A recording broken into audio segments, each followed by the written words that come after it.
찬송가 272장 부르시면서 오늘 아침 새벽 기도회 시작하겠습니다.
은혜로우신 아버지 하나님 감사합니다.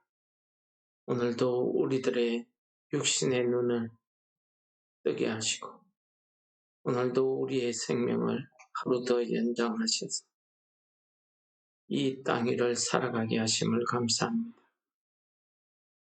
오늘도 우리가 이 땅에 살면서 우리를 둘러싼 많은 악한 대적들과 그 원수들 틈 사이에서 우리의 구원을 바라보며 주 앞에 기도할 수 있도록 아침에 나오게 하심을 감사합니다. 우리의 기도가 주의 귀에 들리게 하시고 응답되게 하여 주옵소서. 예수님 이름으로 감사 기도드립니다. 아멘. 오늘은 시편 22편입니다. 1절에서 11절 말씀을 통해서 은혜를 나누도록 하겠습니다. 내 하나님이여, 하나님이여, 어찌 나를 버리셨나이까? 어찌 나를 멀리하여 돕지 아니하시오? 내 신음소리를 듣지 아니하시나이까? 내 하나님이여, 내가 낮에도 부르짖고 밤에도 잠잠하지 아니하오나 응답하지 아니하시나이다. 이스라엘의 찬송 중에 계시는 주여, 주는 거룩하시니이다. 우리 조상들이 주께 의뢰하였으므로 그들을 건지셨나이다. 그들이 주께 부르짖어 구원을 얻고 주께 의뢰하여 수치를 당하지 아니하였나이다. 나는 벌레요 사람이 아니라 사람의 비방거리요 백성의 조롱거리니이다.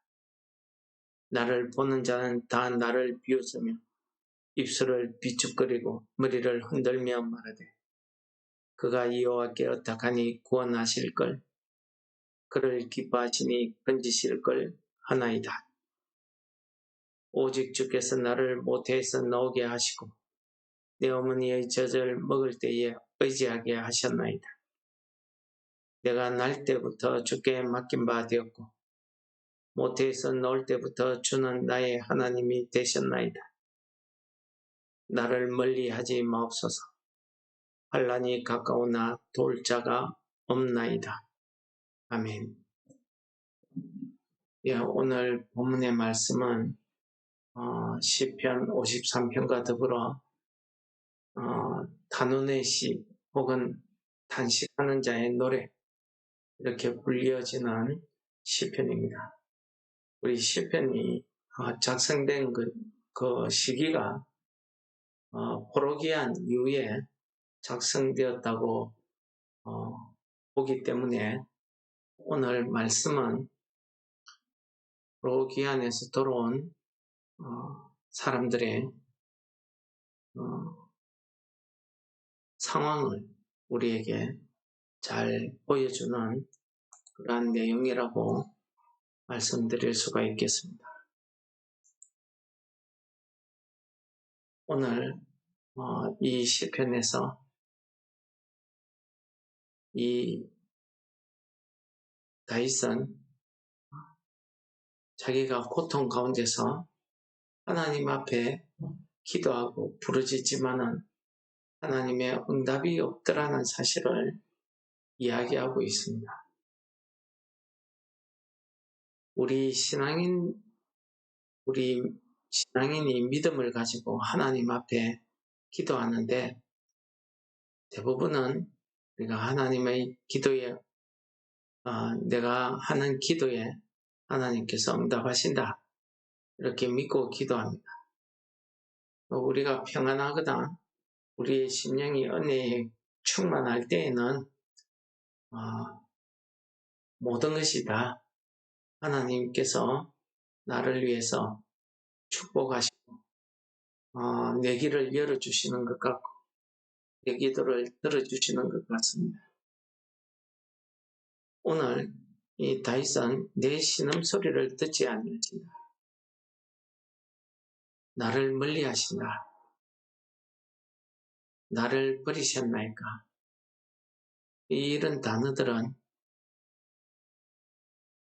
고통 가운데서 느낄 수 있는 그 심정의 답답함이라고 할까요? 기도해도 응답이 없을 때, 어찌할 바를 모를 때, 고통 가운데 있는 사람이 할 수 있는 기도인 것 같습니다. 낮에도 기도하고 밤에도 기도하고 그렇게 계속 기도하지만 응답이 없더라는 것입니다. 그러면서 다윗은 조상들의 믿음, 그 신앙을 이야기하면서 나도 그 믿음에 의지해서 기도한다는 것을 이야기합니다. 우리 조상들이 주께 의뢰하고 의뢰함으로 그들을 구원하시고 부르짖음으로 구원을 얻고 주를 의뢰하여서 부름을 당하지 아니하였다. 하고 이렇게 자기가 하나님 앞에 기도하는 그 믿음의 근거를 분명하게 이야기하고 있습니다. 그러면서 그는 하나님께서 고통 가운데 나를 내버려 두시고 내 기도에 응답지 아니하는 이 상황이 자신이 어떠한 고통 가운데 있는가 하는 것을 6절부터 쭉 이야기합니다. 나는 벌레요 사람이 아니고 사람의 비방거리고 사람들이 비웃더라는 거지. 나를 보는 자는 다 나를 비웃으며 입술을 비죽거리고 머리를 그러니까 한마디로 사람 취급하지 않는 거지. 아마 아들 압살롬의 반역 때문에 궁에서 급하게 쫓겨나갈 때에 모든 백성들, 그를 따르는 백성들 외에 그것을 바라보는 모든 자들이 비난하는 그런 상황일 수도 있고 또 포로기한에서 돌아왔을 때 주변에 많은 이방인들이 하나님의 성전과 예루살렘 성을 세우지 못하도록 방해하면서 그들을 비난하는 그러한 내용 아니겠습니까? 사탄은 우리의 약점을 너무나 잘 아는 것 같습니다.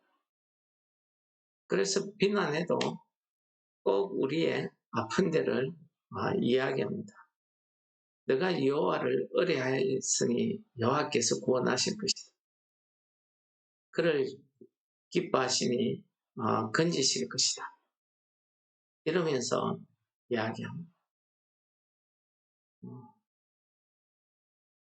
그러면서 그는 이러한 비난과 고통 가운데서 하나님 앞에 기도하는 그 이유를 그가 9절에서 11절까지 이야기합니다. 내가 이 땅에 나게 하신 것도 하나님이시고 나는 날 때부터 하나님께서 나의 하나님 되시고 그러니 고통 가운데 나를 도울 자가 없다. 그러니 나를 멀리하지 말아달라 하는 이 다윗의 기도입니다. 우리는 이 다윗의 이 시인의 상황이 어떠함을 우리가 짐작할 수 있겠습니까? 사람의 조롱거리, 사람의 비난거리가 된다는 것이 참 죽기보다 더 힘든 그런 상황입니다. 특히나 사랑하는 사람으로부터 또 내가 믿고 의지하는 사람으로부터 내 가까운 사람으로부터 조롱당하고 요성당하고 배신을 당하고 그럴 때에 그 고통이라는 것은 오늘 6절에서 이야기하듯이 사람이 아닌 것 같습니다. 그러한 고통 가운데 서 있지 못하면 경험해 보지 못하면 넣을 수 없는 이런 내용입니다. 그럴 때에 믿음이 없으면 이 다윗처럼 이렇게 기도할 수 있겠습니까? 보통 가운데 아무리 울부짖어도 밤낮 기도해도 응답이 없습니다. 그럴 때에 어떻게 해야 되는 거예요? 욥기서에 보면은 욥은 자기가 공고하고 고난 당할 때에 그는 욥기서 30장 그래서 이렇게 이야기합니다. 그러나 사람이 넘어질 때에 어찌 손을 펴지 아니하며 재앙을 당할 때에 어찌 도움을 부르짖지 아니하리까. 그렇습니다. 욥 같은 경우도 마찬가지죠. 그는 자신도 모르는 상황에서 극한 고통 가운데 있었습니다. 친구들로부터 처음에는 위로였겠지만 나중에는 격렬한 토론을 통해서 조롱과 비난을 받기도 하고 가까운 아내로부터 욕을 듣기도 하고 자기를 변호해주고 자기를 중재해줄 사람이 이 땅에 없다는 것을 깨닫거나 하나님 앞에 나를 변호해주고 나를 중재해 주실 것을 구원해 주실 것을 한탄합니다. 그러나 아무런 하나님의 응답이 없을 때 그때 욥이 그래도 하나님 앞에 내가 기도할 수밖에 없다는 사실을 이야기한 것이 바로 방금 읽어드린 욥기 30장 24절입니다. 그렇습니다. 사람이 넘어질 때 손을 펴서 다치지 않으려고 하는 것. 재앙을 당할 때 도움을 부르짖는 것. 이것은 그의 본능입니다. 또 무슨 믿음이 좋아서 그렇게 했습니다.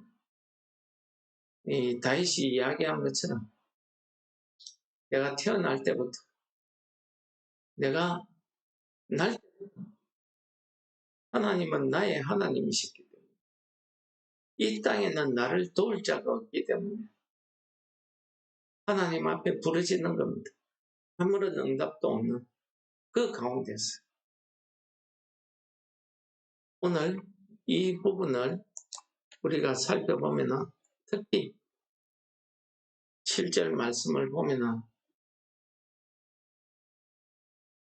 예수님의 경우가 생각납니다. 예수님께서 십자가를 달리셨을 때 그 십자가 밑을 지나가는 사람들이 다 이와 같이 조롱하지. 머리를 흔들면서 남은 구원했으면서 자기는 구원하지 못하냐. 내가 그리스도면 십자가에서 뛰어내리라. 뭐 이런 등등의 비난을 합니다. 조롱을 합니다.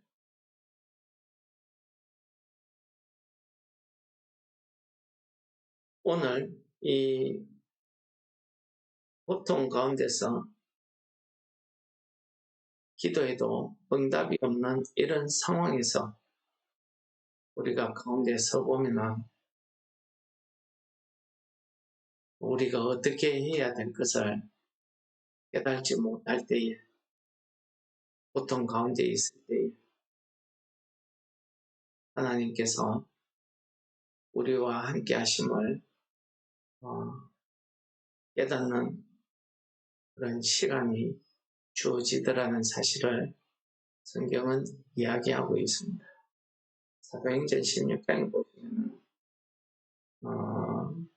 바울과 실라가 하나님의 복음을 전하다가 귀신 들린 여자아이, 점치는 여자아이를 고쳐준 그것 때문에 억울하게 매를 맞고 목에 갇히게 됩니다. 우리도 마찬가지입니다. 내가 이 땅에서 내 마음대로 살다가 실패해서 당하는 고통은 얼마든지 겁내할 수 있지만 내가 정말 예수 잘 믿으려고 하면 할수록 어려워지고 내가 정말 믿음으로 살려고 하면 할수록 비웃음을 당하고 손가락질 당하고 이럴 때문에. 그런데 바울과 실라는 그러한 억울한 상황에서도 그들이 찬송하고 기도하더라는 것입니다.